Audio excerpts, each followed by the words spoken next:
The COP27 climate talks have kicked off in Egypt. For 12 days, world leaders, climate scientists, negotiators, activists, and other stakeholders will take stock of the planet's future. Well, let's speak now to Glen Tyler-Davies from the 350africa.org about the organization's expectations. So, Glen, good afternoon. So, Greta Thunberg, a few days ago, speaking in London, and we know about her passion for the planet and her activism. She's at a point where she says she's not attending this year's COP27 because, in her words, quote unquote, as it is, the COPs are not really working, end quote. Your own expectations, do you share that view? So we haven't seen the COPs fail, or they failed to live up to what they are promising in terms of action on climate change. So there's still a lot for them to achieve. We hope that this COP, the COP27 happening in Egypt, will start to deliver on some of the talk. In particularly, what we'd like to see, and we're very encouraged by our own president attending the conference as well as others, what we'd really like to see is delivery on finance for loss and damage that is a result of climate change that's happening in Africa particularly. So we'd like to see finance, so money coming from the global north to Africa for both mitigation to stop Africa contributing to the problem, even though that hasn't been something they've done very much in the past, and as well as adaptation to make sure that Africa is able to adapt to the climate impacts that unfortunately we're seeing more and more frequently and to a greater extent across the continent.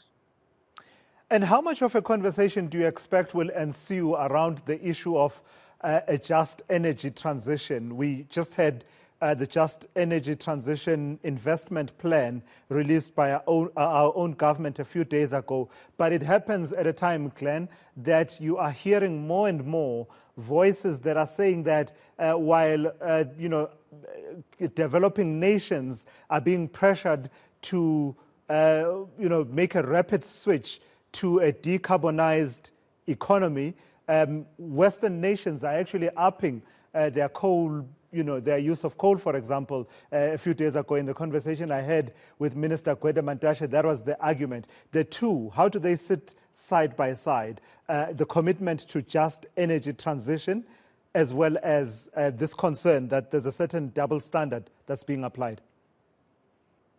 Yes, absolutely. So, I mean, we have a great opportunity in South Africa to leapfrog, in Africa, to leapfrog fossil fuels to make sure that we develop in a just way. In South Africa, we obviously have a very coal-addicted economy, and we need to make sure that we can turn away from that as soon as possible so that we're not contributing to the problem in the way that we have in the past with our coal-heavy economy. So I think we need to make sure that these climate finance deals like the Just Energy Transition Partnership that you mentioned are as transparent and inclusive as possible to avoid replicating issues that we've had in the past.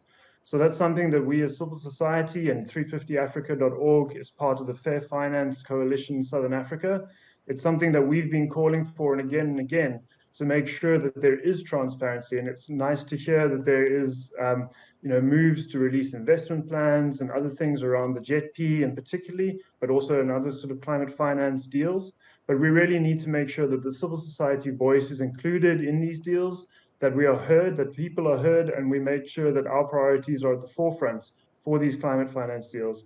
You mentioned the sort of double standards, and I mean, you spoke about coal. It also refers to gas, fossil gas, particularly with the war in the Ukraine. Europe is now searching around for more fossil gas. And yes, they're searching in Africa. And we're saying you shouldn't gas Africa. Don't gas Africa, because any fossil fuel infrastructure that we start building is very likely to become stranded very soon as Europe and the rest of the world continue to turn to renewable energy. So it may be that we start some infrastructure, some fossil fuel and gas infrastructure in Africa, but it's very likely that that will come stranded, a stranded asset, very soon. So we need to make sure that in Africa, we're developing energy, and not for other regions, but for Africa. It's African people that need affordable access to energy. So we need to make sure that we are pursuing the fastest path to make that happen. And on our continent, with its abundant solar and wind resources, that path is renewable energy. So we need to make sure that we're not listening to the talk of, no, we need to keep investing in fossil fuels, and this is Africa's to develop and things like that. Because the truth is that wherever fossil fuels have been developed in the continent and used, they have brought really bad damage to those areas. And I'm thinking of places like the Niger Delta. So we need to make sure that we seize this opportunity to develop Africa and in South Africa as well, Right. in clean energy and renewable energy that by its nature can bring distributed energy to people who need it the most. Lastly, Glenn, the conversation around financing. One of the other aspects to the conversation I had with Minister Gwede Mantashe had to do with the money that was made available, let me put it that way, about $8 billion US dollars to assist South Africa's initiatives around this just energy transition. But it seems there's a bit of confusion and I'm using that as an example, and you can take the point and make it broader about financing of this just energy transition.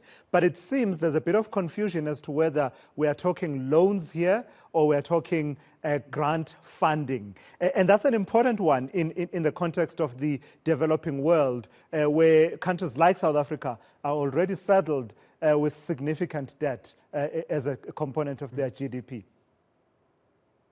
Absolutely, you've hit on a key point there.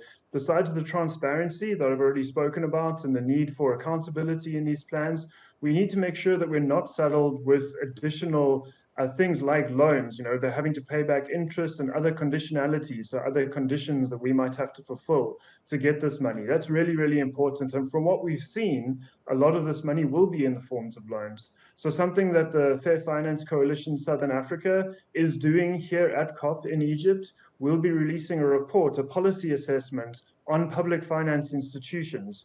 And we're wanting to make sure those public finance institutions who will be heavily involved in these climate finance deals, we want to make sure that they're operating transparently, that their policies are transparent, and they're operating with the people in mind, the people who need to receive renewable energy, who need to be at the forefront of any development deals.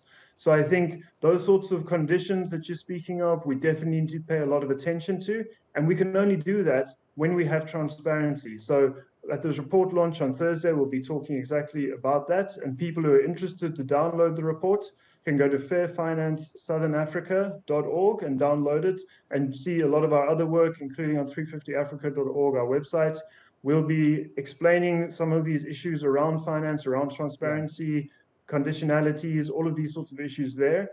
And so they can keep up with that program. Right. But we also need to make sure that we're calling on our leaders to make sure that any climate finance is transparent and it doesn't have onerous conditions on countries, especially like South Africa. Let's leave it there. Thank you for your time this afternoon. That's Glen Tyler-Davies from 350africa.org, South Africa team lead. His team lead for South Africa there, weighing in on the conversations that are taking place in Sharm el-Sheikh in Egypt.